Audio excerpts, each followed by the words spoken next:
Wellness Tribe, the podcast. Get comfortable, get your walking shoes on, and let's get going.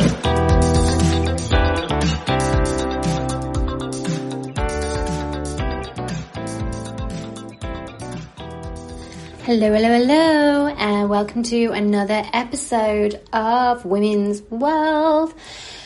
With me, Joanne, your host. Welcome back if you're a regular listener, and welcome to all my new listeners.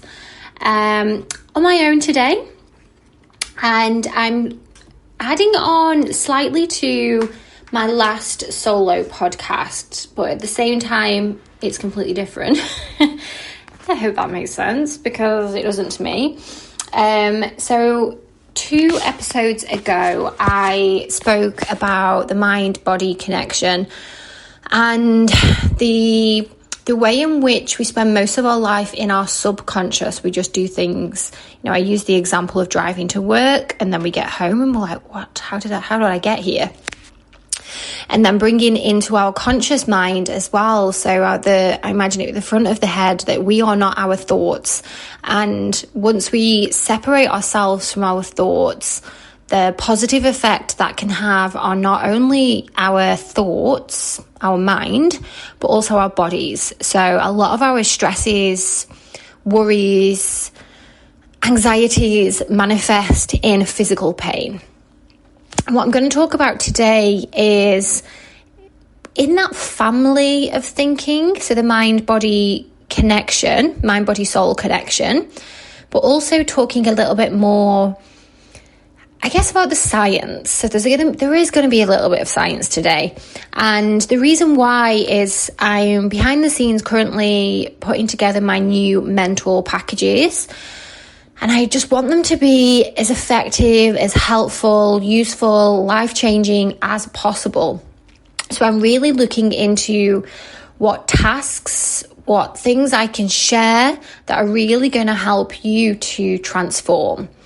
So that's why I'm learning again. I'm over here learning, guys, and it's all an add-on. It's to what I learned, what I studied when I did my women's wellness coach training. So I'm just taking it up a step, just so I can serve, so I can help. So we're going to talk today about genes, and not skinny jeans, not flared jeans. This is not Miss Selfridge. We're talking about your genes, looking at your genetics, but beyond your DNA. So the one thing that I hope you come away with today is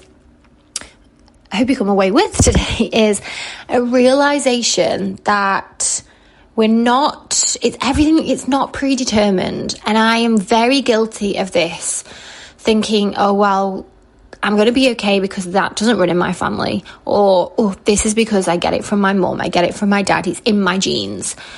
When, as a matter of fact, we can change this. Obviously, we can't change our genes physically, but we can change the epigenetics of this. And this is what I want to share, because it changed my thinking completely. Particularly when when I was going through and still on my journey to overcome anxiety, I kind of pigeonholed myself then, that I got it from my mom. And my sister has similar, different types, different worries, but we were both very anxious, and we laugh about it and say that we got it from mum. And I kind of just thought, oh, well, this is the way that I am meant to be, because my mum has it. And, she brought me up. But it doesn't have to be that way. And the physical manifestations of my anxiety that were giving me, I was getting the back pain, I've spoken about my health anxiety, basically pain all over, everything under the sun. I would read something about an illness and my anxiety would manifest those symptoms.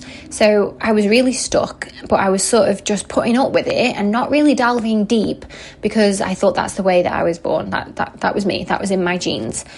And through my own healing journey and my own studies and my training, and coming to the realization that we are our own healers. And I know I've spoken about that before on other podcasts. And it's not just new age nonsense, it's science. And we can take control of this. And I have some amazing stories to share that I've read while I've been researching that just prove this. And again, it's from scientists. It's not my friend who lives down the road. It's science. And I really feel that if you're listening to this podcast, there's some kind of awakening, there's some kind of curiosity going on with you right now.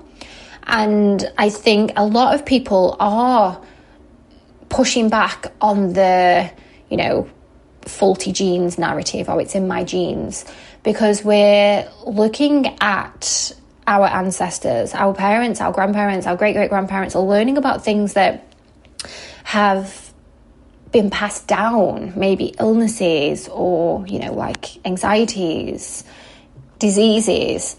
And people are beginning to prevent. They're looking at what could be coming their way if they allow it and putting things into place to try and prevent. Prevention is better than cure. And the science is telling us that genes we inherit, they aren't fixed. They're more so influenced by our environment, or the gene's environment. So yes, it begins in the uterus, but it continues throughout our lives. And, there's groundbreaking discoveries of epigenetics, which I'm going to talk about today, that tells a new story. We can tell a new story.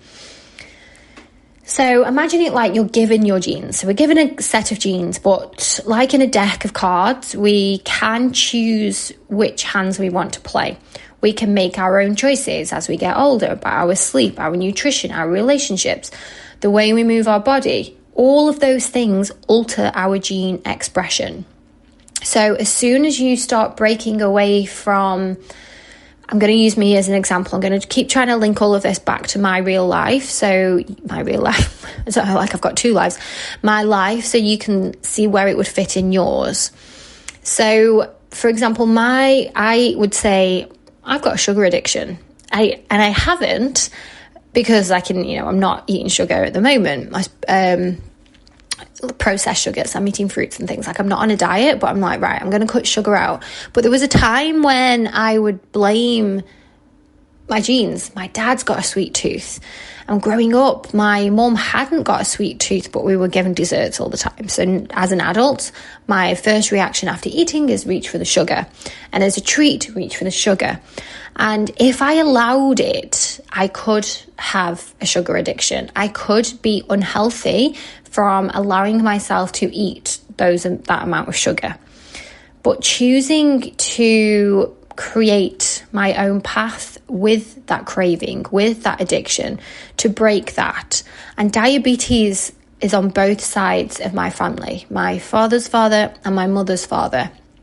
And I could just, and I think other grandparents before them as well. And again, I've had said like, oh, diabetes runs in the family, and sort of took it as I'm going to get it. So, but that's it. I'm going to get diabetes. But instead choosing to be sensible about the amount of sugar that I consume, so that I control my destiny of whether or not I get diabetes. And preferably the not, because I've looked after my diet. I don't eat too much sugar. I keep my insulin. I keep my levels steady by looking after my hormones. And I wrote down here the new biology. So this is what scientists are calling this, that it's the epigenetics, and the new biology of we create our own gene structure once we've got the ones that we're dealt with. So coming back to that pack of cards analogy there.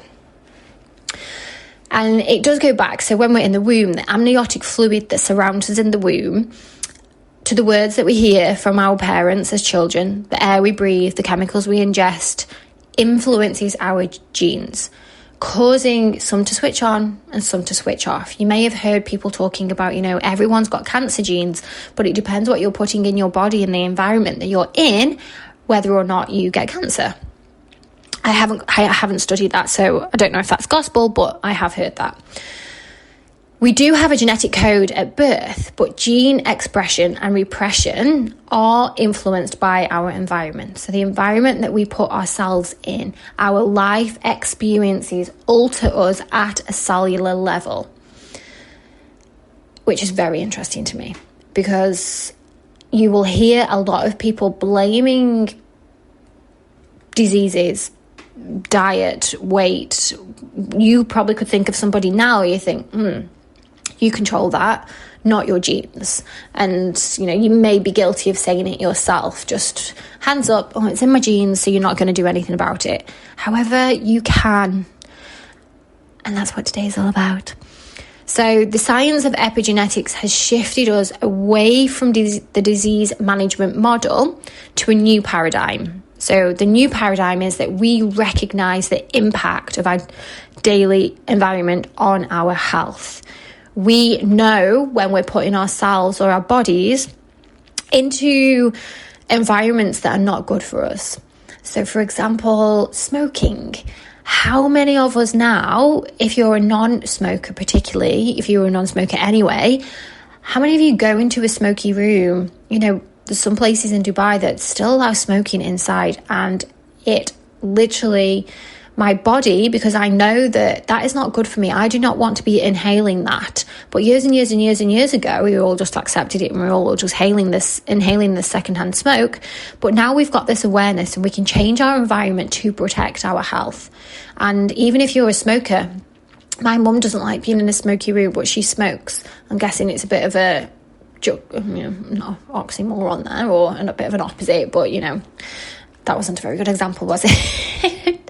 Ignore that example. But you may have something. You're not going to put yourself in that environment because it's bad for your health. And the result of this is a new perspective. We are active participants in our own well-being. And this is what my job is all about. I want to help you to see this, to guide you, to be that person on your shoulder that's giving you the reminders of, oh, think about that. How could you do that differently? How's that going to affect you? Until you have the tools to do it for yourself. And we all know these things. And I feel when I talk to people, they're like, oh yeah, I know. But sometimes you need the guidance. You need somebody else there telling you. And that's what my mentorships are all about. This is not a plug for that. I'm just linking it to that. And this goes for physical, mental, for our physical health. And risk for developing, I've already spoken about diabetes and cancer. And as for our emotional health, we don't put ourselves in positions for, if you know that you struggle with certain things and it affects your mental health, you protect yourself and you do not go there because And if you're doing the opposite, if you're taking yourself to those places and then feeling afterwards so overwhelmed and drained, this is where this comes in, taking control of your own health. And epigenetic factors do play a role in the development of psychiatric conditions. And I read a story, an anecdote. It's a true story. It's true. So they had twins, identical twins. One twin developed a serious mental illness, and I think something like schizophrenia or bipolar, and the other doesn't. Now, if it was in the genes, they've both come out of the same womb. So if we're using that example, how come they both didn't have schizophrenia? Why did it miss one of them? And it was their life. And it was what they did in later life that had the effect on their mental health. The one who had the mental health issues also had issues with their physical body. I think they also had cancer. So this one twin got dealt, if you're going to say that, oh, he just got the bad card, the bad genes, or did that one twin make different decisions in their life that then led to more serious conditions? So the idea that genetics is not your destiny, or when I was reading this, when I was studying this last year, I was like, what? Because I kind of knew, we know this. We know that if we look after our health, the same things are not going to happen to us as maybe it's happened to our ancestors. But we do sort of accept that. And, we believe that because something runs in the family. So for me, diabetes, that, I'm going to get that. And I even believe it on behalf of other people. So I think, that's going to happen to them because that happened to them. And, and it's something that I would worry about when I was going through my anxious phase of, oh my God, that my grandma died of that. My great grandma died of that. Does that mean my grandma's going to die of that? It must be because it's in the genes. But understanding epigenetics gave me the tools to reframe these perceptions of my body, my family, and it really helped my anxiety, which then obviously in turn helped my physical and mental health. So I may have inherited, and you may have inherited certain things from the family, but it doesn't mean that we have to become them. And, studies that I've read as well, so have shown that the influence of epigenetics goes through generations. So our ancestors, they lived experiences that shaped their own DNA, which in turn shapes ours. It's passed down. I saw this thing on Instagram the other day that really made me smile, and it said, and this, it helps to describe this perfectly. When you look in the mirror and you think a negative thought, just remember you are the face of hundreds of people that loved each other. How nice is that? But that also explains this, that we have all of these ancestors that shape our lives. And this means that our lives don't end with us, but they're passed down. So if you have children, the good, the bad, the trauma, and the joy. And there was a study of mice. And not only did the mice that were exposed to extreme diets or stress display changes in their heart and metabolism, but so did their offspring and their offspring's offspring and their offspring's offspring. And there is evidence this applies to humans. So studies show that the children of trauma survivors, and this can be, trauma down to racism, have shown health issues similar to those of their parents and their grandparents. So this getting passed down without the understanding of you can control your genes, you can make a change, without understanding that we can stop the cycle. So how do we stop the cycle? Because there's some environmental factors are out of our control. We cannot choose the circumstances of our childhood. We can't change our parents' childhood or a grandparents' childhood, but many other factors we can. We can nurture ourselves. We can reparent ourselves. We can give ourselves the love or security, the safety. We can decide what we eat, how often we exercise, our state of consciousness, the thoughts, the beliefs. We're in control of all of that. And that's what this new biology is all about. It takes us away from you are the victim of your life to you are the victor of your life. I made that up. Yeah. And we can and should help to heal our bodies and our minds and our souls to create that wellness for ourselves. Particularly if you've got children, this is something that you can be thinking of for your children, teaching them now that the positives, the good things, the exercise, the diet, the nutrition, so that they can then pass that down, because it does not end with you. I was also reading about the placebo effect, which has a lot, links nicely to this. And again, the placebo effect is something that, I know I keep saying this, it blows my mind. How we're told something, we take it as true, and then it literally affects our physical body.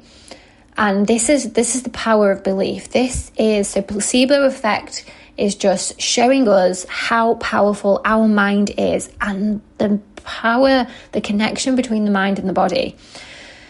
And if you don't know what the placebo effect is, I'm sure everybody does, but it could be that you go on to a drug trial and you're given a sugar pill to improve symptoms of an illness, and then some people are given the pill, the medicine, but you're both told that you could have these side effects.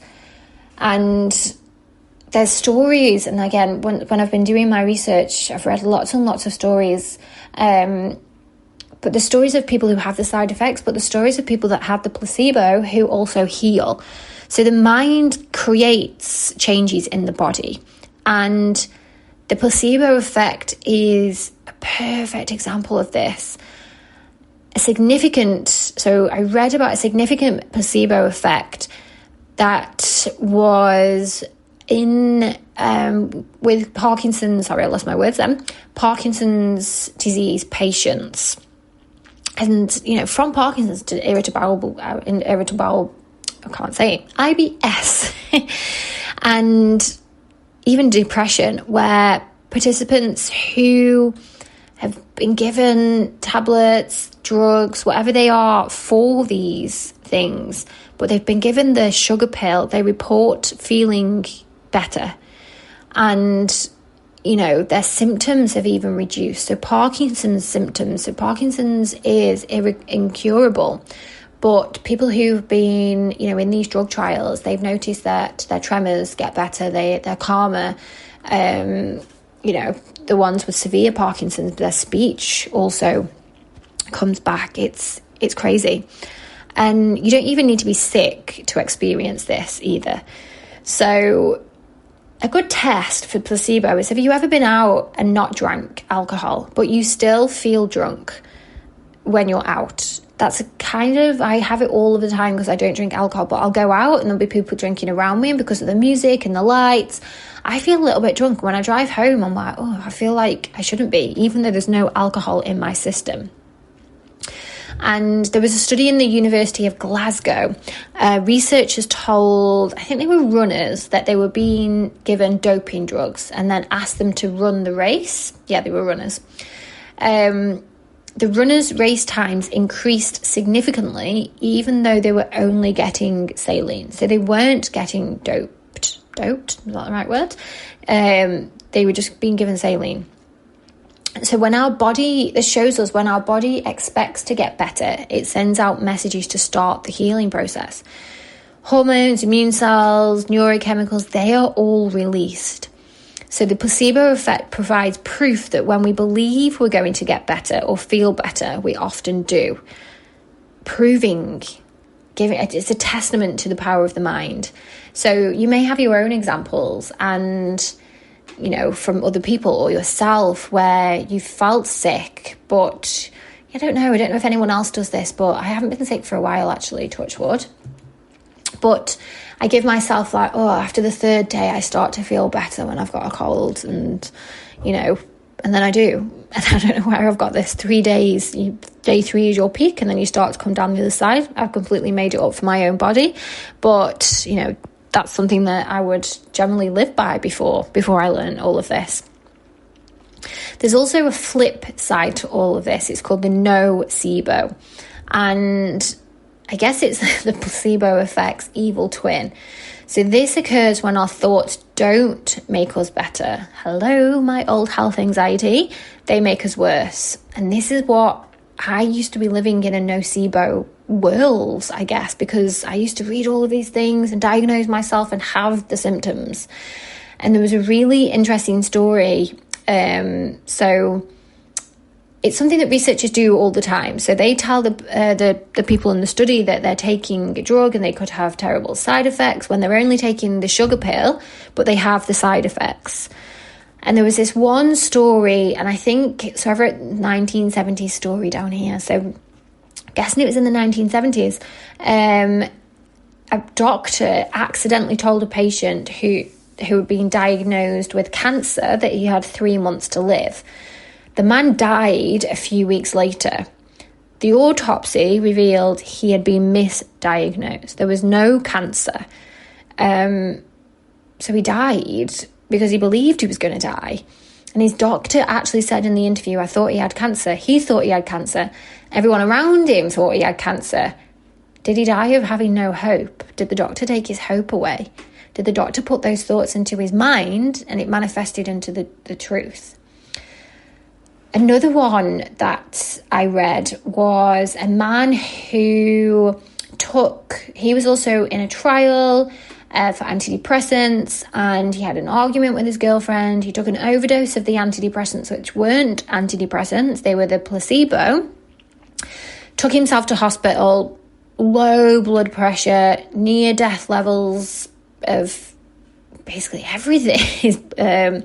Sweating, shaking, couldn't breathe. Once he was stabilised, they tested him, obviously, to see, the amount of drugs in his system. And a doctor from the trial came to the hospital and, said, this man is on placebo. There shouldn't be any. That's, it's non-active. Whatever he was given was non-active. And, was this an overdose on his own negative thoughts and his own wishes? Like, there's no way to describe it. There's no other way to, the doctors hold their hands up in these cases and they're like, oops, or you're on the placebo. So it's, again, proving this connection with the mind, body, and the soul. And yeah, it's a game changer, guys. It's a game changer. The more we actively participate in our mental wellness, we're also actively participating in our physical and emotional wellness. And it's an understanding of what makes us sick and helps us get better. So having that understanding of what we don't need in our lives and what we do need in our lives to keep everything, it's all about balance. It's all about the mind, body, soul balance, that wealth that I keep talking about. And, healing is a daily event. You can't go somewhere to be healed. Once you have that understanding of the mind, body, soul connection, you go inward to heal.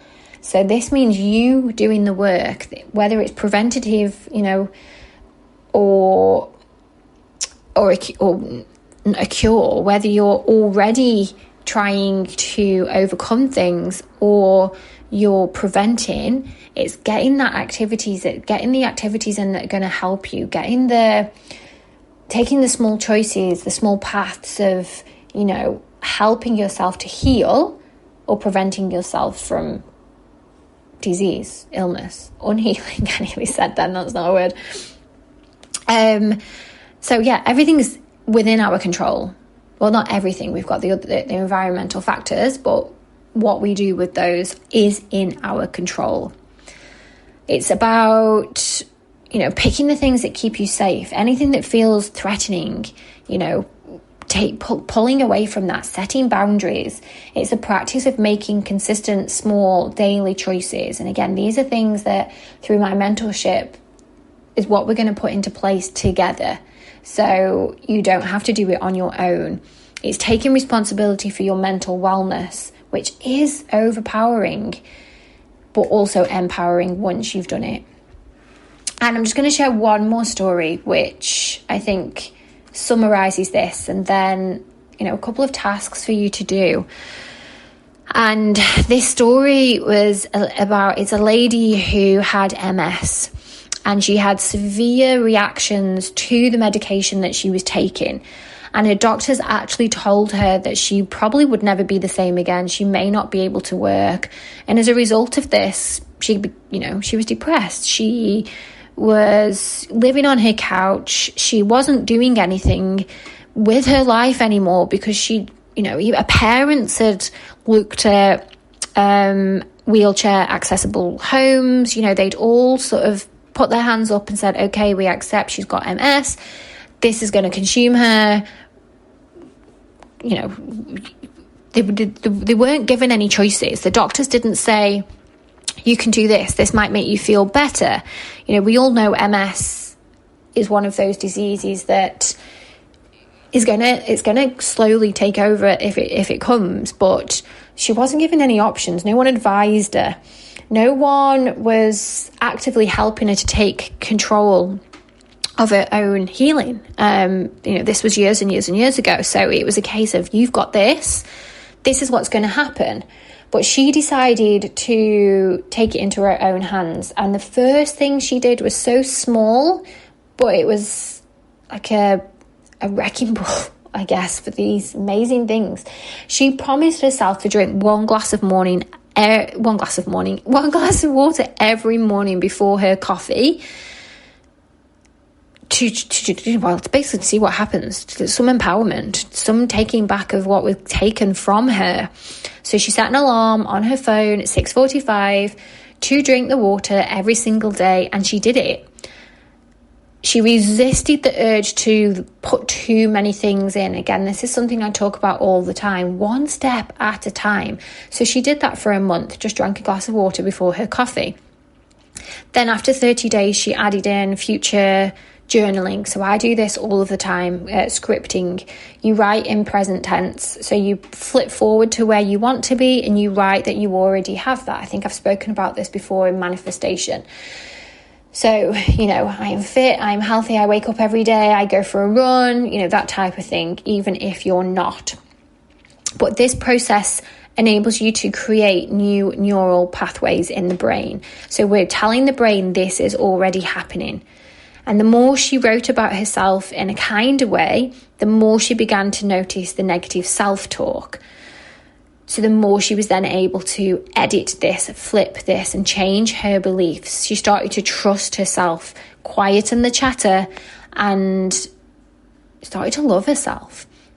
Because of this, she then started to look at other things that weren't told to her.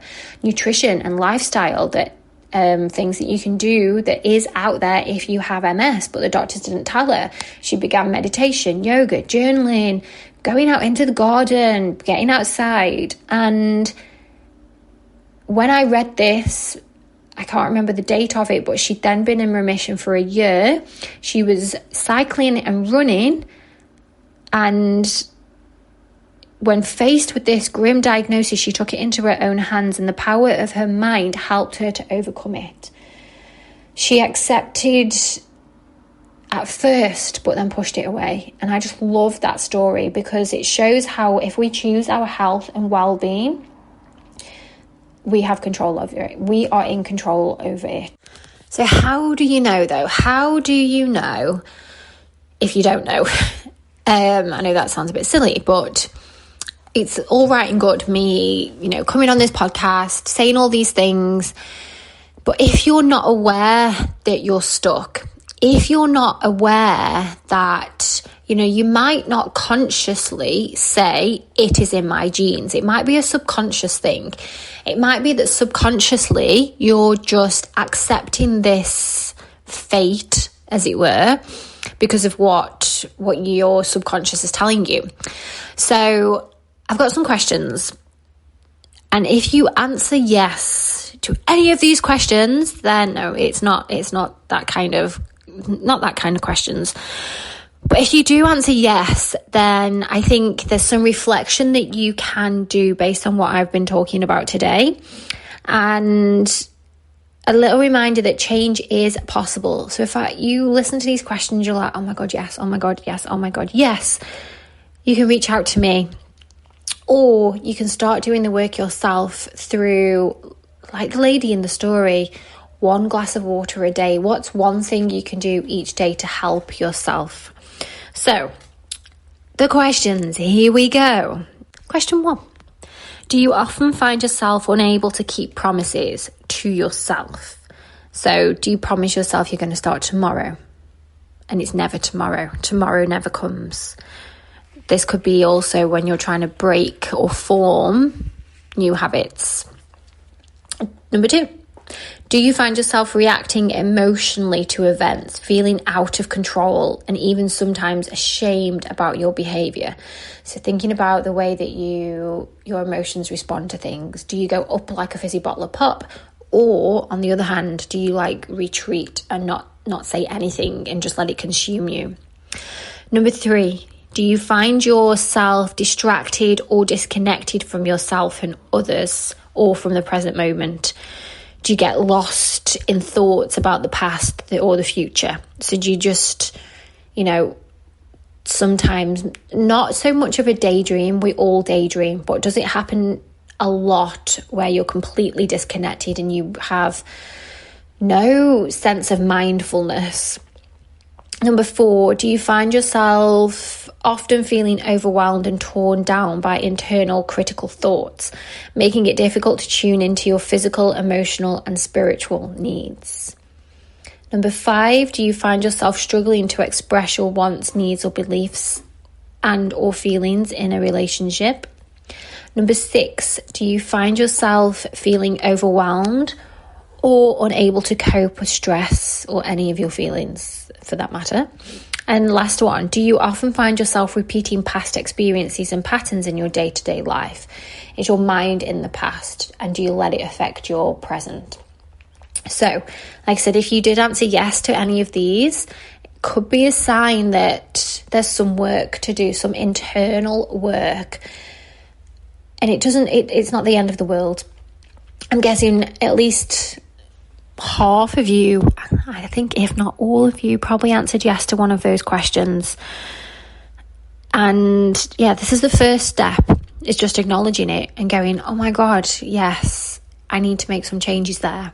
And starting with your version of that one glass of water. If you have any questions, or if you'd like to know a little bit more about my upcoming mentoring program, which I'm still busy working on, everything will be going into my Facebook group. So if you're not in the Facebook group, you can hit my link in the show notes and join there. My Facebook group is now dedicated to my mentoring. So that's the place that I'm going to be sharing all of the offers, all of the groups. And this first group, I have a really amazing offer planned because it's the first time I've done the mentoring like this. Usually it's coaching with workshops, and I'm changing it. So there's going to be a really, really good price. So if if money's an option, not an option, if money is one of those things that you worry about, but you know that you'd like some help, then this could be the time, because it's going to be the lowest price that it's ever going to be. So yeah, you can reach out to me if you'd like to get your name on. I can put your name down on the list to let you know as soon as it all goes live, or join the Facebook group. And other than that, thank you so much for listening. As always, if you think it deserves, hit 5 likes, 5 stars, and subscribe. And I'm going to go because my mouth and my brain are no longer working in conjunction with each other. Goodbye. And that's it today, everybody. I hope you have a lovely week, and I'll see you again next week. Don't forget, 5 stars, download, tell your friends. You're amazing.